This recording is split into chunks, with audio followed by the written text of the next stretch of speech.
राधे राधे। 2026 में ज्येष्ठ अमावस्या कब मनाई जाएगी और अमावस्या की सरल पूजा विधि क्या है तथा अमावस्या के दिन हमें किस कथा को सुनना चाहिए, संपूर्ण जानकारी आपको इस वीडियो में मिलेगी। तो फ्रेंड्स चलिए वीडियो की शुरुआत करते हैं। तो फ्रेंड्स देखिए 2026 में ज्येष्ठ अमावस्या 16 मई को मनाई जाएगी, क्योंकि 16 मई को सुबह 5:11 से अमावस्या की शुरुआत हो रही है। वहीं 17 मई की मध्य रात्रि को 1:30 पर यह समाप्त होगी। तो ऐसे में उदय तिथि के अनुसार 16 मई को ज्येष्ठ अमावस्या होगी। साथ ही इसी दिन अमावस्या का व्रत भी रखा जाएगा। फ्रेंड्स, ज्येष्ठ अमावस्या को हिंदू धर्म में अत्यंत पुण्यदायी और आध्यात्मिक महत्व वाली अमावस्या माना जाता है। यह तिथि ज्येष्ठ माह के कृष्ण पक्ष की अंतिम तिथि होती है, जब सूर्य और चंद्रमा एक ही राशि में स्थित होते हैं। धार्मिक मान्यताओं के अनुसार इस दिन पवित्र नदियों में स्नान, दान पुण्य, पितरों का तर्पण और भगवान विष्णु एवं शिव की पूजा करने से विशेष फल की प्राप्ति होती है। वहीं इस दिन जलदान, छाता, वस्त्र और अन्नदान का बहुत ज़्यादा महत्व माना जाता है। फ्रेंड्स, अब मैं आपको बताऊंगी कि अमावस्या के दिन आप सरल तरीके से कैसे घर पर ही पूजा कर सकते हैं और अपने पितरों को किस प्रकार से खुश कर सकते हैं। तो चलिए फ्रेंड्स, मैं आपको बताती हूँ कि सबसे पहले आप सुबह स्नान के बाद साफ वस्त्र धारण कर लें और दिन भर सुखी जीवन व पितरों की शांति का संकल्प लें। इसके बाद सूर्य को अर्घ्य देने के लिए तांबे के लोटे में जल में काले तिल डाल करके और लाल फूल डाल करके सूर्य देव को अर्घ्य दें। उसके बाद पीपल की पूजा भी अवश्य करें। पीपल की पूजा आपको किस प्रकार करनी है?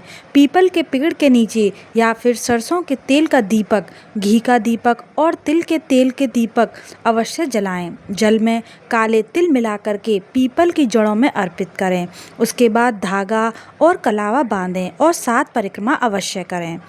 घर पर ही पितरों के नाम का भोजन, खीर पूड़ी बनाएं और किसी ब्राह्मण या ज़रूरतमंद को दान करें, क्योंकि इस बार ज्येष्ठ अमावस्या के दिन ही शनि जयंती भी पड़ रही है। तो इस दिन हम काले तिल, काले कपड़े, उड़द की दाल, सरसों का तेल का भी दान अवश्य से कर सकते हैं। इसके बाद आज के दिन हमें गीता का पाठ अवश्य करना चाहिए और पितृ स्तोत्र का पाठ भी हमको ज़रूर करना चाहिए। इस दिन बरगद के पेड़ की पूजा करना भी शुभ माना जाता है, क्योंकि ज्येष्ठ अमावस्या को वट सावित्री व्रत भी रखा जाता है। इस दिन आप गाय की रोटी और कौवों को भोजन अवश्य से कराएं।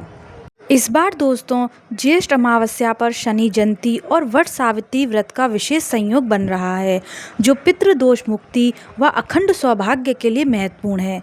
इस दिन शनि देव की पूजा, पीपल वृक्ष की परिक्रमा और सावित्री सत्यवान की कथा सुनने से सुख समृद्धि मिलती है। फ्रेंड्स, अब मैं आपको सुनाने जा रही हूँ ज्येष्ठ अमावस्या की पौराणिक कथा, सोना और धोबिन की कथा।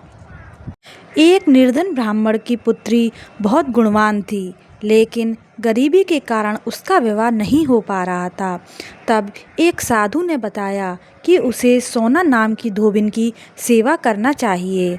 साधु के ऐसा कहने पर ब्राह्मण की बेटी ने सच्चे मन से धोबिन की सेवा की, जिससे प्रसन्न होकर धोबिन ने उसे अपनी मांग का सिंदूर दिया, जिससे उसका विवाह संपन्न हुआ।